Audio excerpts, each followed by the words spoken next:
Hi everyone, नमस्कार and welcome back. आज क्लिनिंगपासून व्हिडिओची सुरुवात केली, पण खरं सांगू आपल्या डोक्यातही असे काही विचार असतात ज्याची क्लिनिंग करणं खरंच गरजेचं आहे. सगळ्यात पहिला विचार म्हणजे लोक काय म्हणतील. म्हणजे कधी कधी ना आपण काहीतरी करायला जातो आणि मनात अचानक एक आवाज येतो की असं केलं तर लोक काय म्हणतील, आणि बस आपण तिथेच थांबतो. म्हणजे माझ्यासोबत तुमच्यासोबत असं कितीतरी वेळा झालेलं असेल.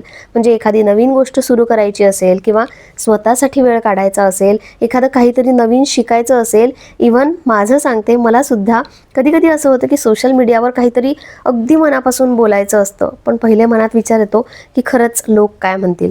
म्हणजे आपण घरातल्या जबाबदाऱ्या, मुलं, नवरा, सासर सगळं सांभाळताना आधीच स्वतःला बाजूला ठेवलेलं असतं, आणि त्यातही जरा काही वेगळं करायचं म्हटलं तर आपल्याला ही भीती वाटते, कोणी जज तर करेल नाही ना, कोणी हसेल का, कोणी आपल्याला चुकीचं समजेल का, आणि बरंच काय काय. पण हा विचार आपण कधीच करत नाही की ही लोक माझं आयुष्य जगणार आहेत का, माझी स्वप्न पूर्ण करणार आहेत का, मग त्यांच्या मतांसाठी आपल्या इच्छा आपण का मारायच्या. म्हणजे अनेकदा ना फक्त इतरांना अनकम्फर्टेबल वाटू नये म्हणून आपण स्वतःला छोटं करतो. आपल्याला आवडणारे कपडे आपण घालत नाही, आपल्याला आवडणाऱ्या गोष्टी आपण बोलत नाही, आपलं मत स्पष्ट करत नाही. कारण ना आपल्याला कधी कधी चांगली सून बनायचं असतं, चांगली आई, चांगली बायको दिसायचं असतं, आणि हे अगदी खरं आहे. पण मी किती चांगली आहे हे तितकं महत्त्वाचं नाही आहे का, तुम्ही एकदा स्वतःला नक्की विचारा. म्हणजे खरं सांगायचं तर लोक आजही बोलणार आहे, उद्याही बोलणार आहे. तुम्ही काही करा, काही नका करू, तुम्ही काही मोठं केलं तरीही बोलतील. फरक फक्त इतकाच आहे की त्या बोलण्यामुळे तुम्ही थांबता की पुढे जाता. बस. आयुष्य ना खूप छोटं आहे. शेवटी आपल्याला लोकांनी काय म्हटलं हे अजिबात आठवणार नाही, पण आपण भीतीपोटी काय काय सोडलं हे आपल्याला नंतर ना वाढत्या वयात किंवा एक वय उतरलं ना की नक्की आठवेल. म्हणून आजपासून थोडंसं थांबूया, थोडंसं बदलूया. प्रत्येक वेळी ना लोक काय म्हणतील हा प्रश्न आला की स्वतःलाच विचारा की मला काय करायचं आहे. म्हणजे सुरुवात छोटी असते कधी कधी, पण ती तुमची असायला हवी. आणि हळूहळू का असे ना, पण या लोकांच्या आवाजांपेक्षा तुमच्या मनातला आवाज तुम्हाला जास्त ऐकू आला पाहिजे. आता तुम्ही कधी एखादी गोष्ट फक्त लोकांमुळे सोडली असेल, या भीतीमुळे सोडली असेल ना, तर ती मला कमेंट करून नक्की सांगा. आणि राहिला आता घरातल्यांचा प्रश्न, घरातल्यांमुळेही काही गोष्टी आपल्याला नाही करतायत, तर तो ना खूप वेगळा विषय आहे. त्यावर मी पुन्हा कधीतरी बोलेन. गेल्या 2 दिवसापासून ना नुसतं खादाडपणा चालू आहे. म्हणजे कधी कधी काय लहर येते आणि चांगलं चुंगलं बनवावं असं वाटतं. आता पुढे सुद्धा होळी आहे, रंगपंचमी आहे, म्हणजे आणखी पुढे 2 दिवस खादाडपणाच असणार आहे. आणि हे सगळं झालं की मग आपल्याला आठवतं की बापरे, 4 दिवस खूप खाणं पिणं केलं, आत्ता डाएट करायला पाहिजे. मस्त आज मी दालबाटी बनवली होती, आणि रंगपंचमी आहे तर यांशची इथे पिचकारी टेस्टिंग चालू होते. आता इतकं वर्षभर ठेवल्यानंतर ना ती थोडीशी अशी जड वाटत होती त्याला, म्हणजे त्यात थोडंसं ऑइलिंग केलं तर ती व्यवस्थित होऊन जाईल. आज सुट्टीचा दिवस होता म्हणून पूर्ण अभ्यासाचा लोड मी अश्विनवर टाकला होता.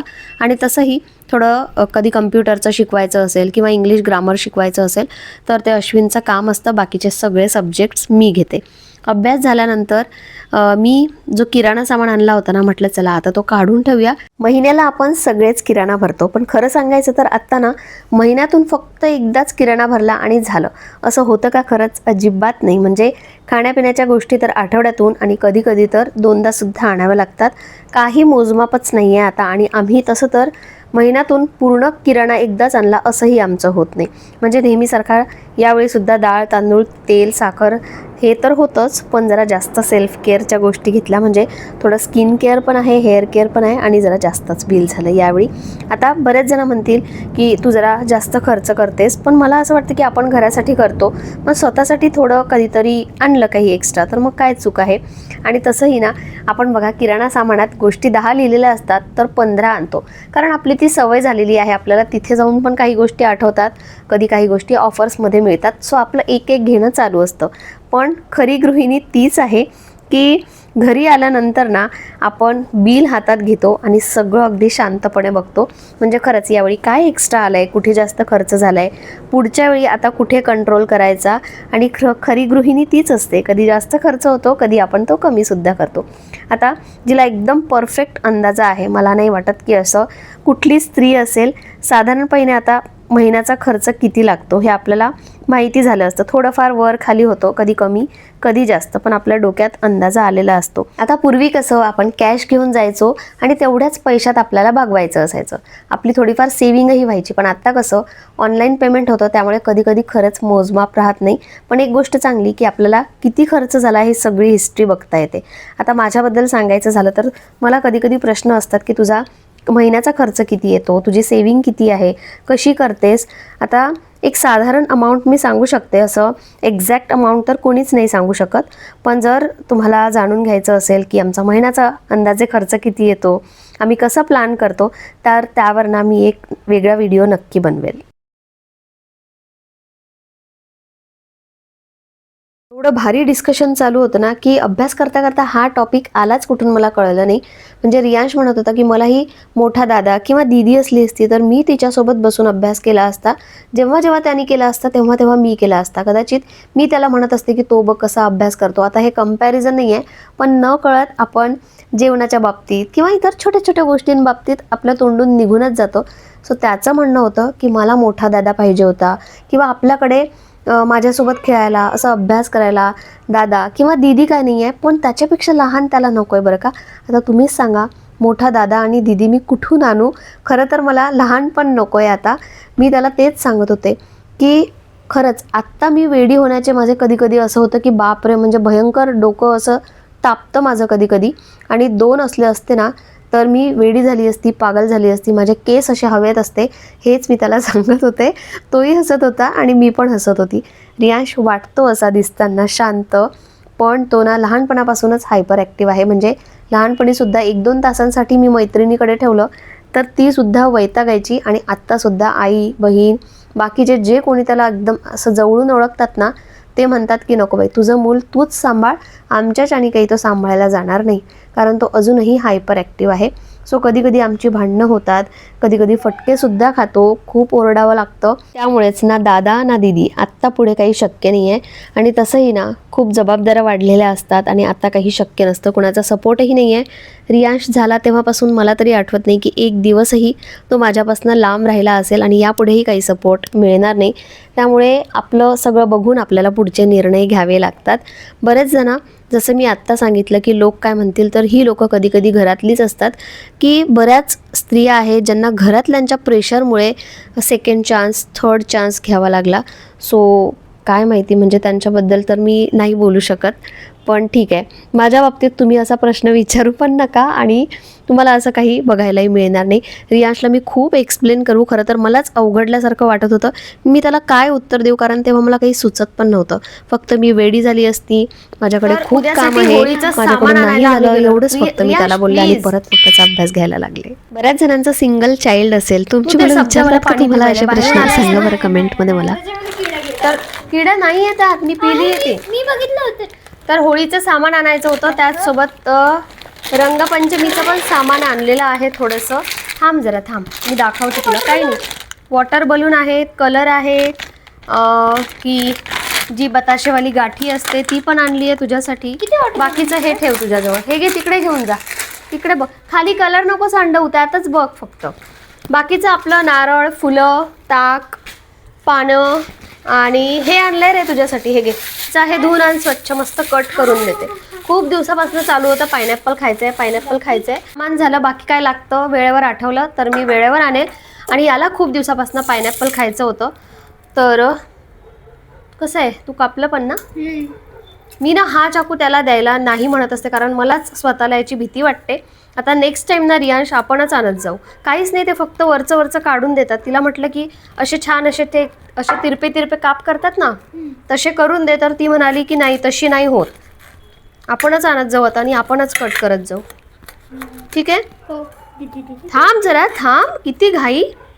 आता ना ॲक्च्युली मला बाहेर जेवायला जायचं होतं, पण म्हटलं नको जाऊ दे, आता जरा थांबूनच जाते, याची एक्झाम होऊ देते आणि त्यानंतर मग जरा बाहेरचं खाणं पिणं करेल. कारण एक निमित्त होऊन जातं आणि मग काही पण व्हायला. आणि उद्या होळी आहे, पण उद्याचं माझं कन्फ्युजन म्हणजे अश्विनला ऑफिसला जायचं आहे.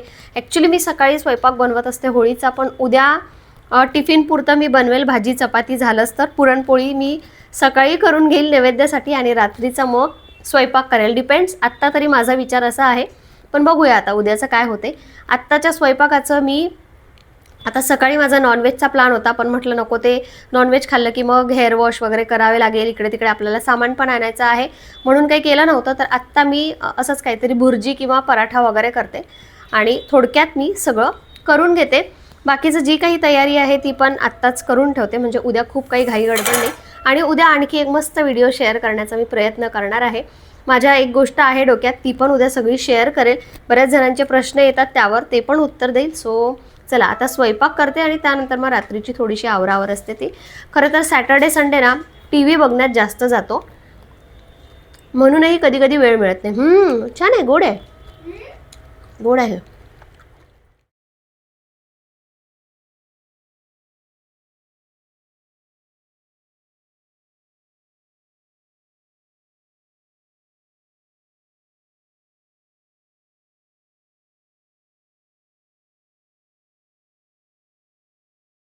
जेवण झाल्यानंतर थोडं सेल्फ केअर करायला घेतलं. खूप मोठं नाही आणि खूप महागही नाही आहे, पण मला पर्सनली आवडतं असं टी व्ही बघत शांत बसून मी कधीतरी करत असते. सगळ्यात आधी मी रोज मेरी स्प्रे वापरला. हे स्काल्पवर स्प्रे केलं की सगळ्यात आधी तर फ्रेश वाटतं, स्काल्पला जरा श्वास मिळाल्यासारखं वाटतं. यामुळे ब्लड सर्क्युलेशन पण चांगलं होते आणि केसांच्या मुळांना पोषण मिळतं. गळती कमी व्हायला लागते, थोडे केस हेल्दी दिसायला लागते आणि तेलकट ना असं वाटत नाही, एकदम चिकटही वाटत नाही. छान स्प्रे करायचं म्हणजे रोजही आपण वापरू शकतो. त्यानंतर आता मी विटॅमिन ई कॅप्सूल ही ॲलोवेरा जेलमध्ये मिसळून घेणार आहे. जेड रोलर घेतलेले आहे, मसाजर घेतलेला आहे. यामध्ये अँटीऑक्सिडंट आहे, स्किनला चांगलं मॉइश्चर मिळतं, ड्रायनेस कमी होतो, चेहरा थोडा सॉफ्ट वाटतो आणि या दोघा तिघांचं कॉम्बिनेशन पण छान आहे. म्हणजे सेन्सिटिव्ह स्किन असेल तर आधी तुम्ही पॅच टेस्ट करा. सगळ्यात शेवटी जो भाग येतो तो म्हणजे मसाज करण्याचा. अगदी हलक्या हाताने किंवा असं जेड रोलरने, मसाजरने छान वरच्या दिशेने मसाज केला ना, चेहऱ्यावरचा थकवा कमी झाल्यासारखा वाटतो. सकाळी केलं तरीही चांगलं, पण रात्री केलं ना तर मला खूप जास्त रिलॅक्स वाटतो. म्हणजे कधी कधी आपण एवढं दिवसभर धावतो की चेहऱ्यावरनं अक्षरशः ताण दिसायला लागतो, तेव्हा फक्त हे 5-10 मिनटंसुद्धा खूप उपयोगाचे असतात. आता खरं सांगायचं तर स्किन मसाज केल्याने ब्लड सर्क्युलेशन चांगलं होते, चेहऱ्यावर नैसर्गिक ग्लो यायला मदत होते आणि सूजन आहे ना ती पण थोडी कमी वाटायला लागते. सगळ्यात महत्त्वाचा फायदा कोणता आहे माहिती आहे? आपण त्या वेळेत ना फक्त स्वतःकडे लक्ष देतो, ना मोबाईल, ना काम, ना कोणतीच हाक नाही, फक्त आपण आणि आपण. सेल्फ केअर म्हणजे काही खूप मोठं नसतं. महिन्यातून एकदा पार्लर नाही केलं तरी चालेल, पण अशी 10 मिनटाची मसाज करण्याची सवय असली पाहिजे, जे की खरंच आपल्यासाठी चांगलं आहे, थोडं रिलॅक्सिंग आहे. हा फक्त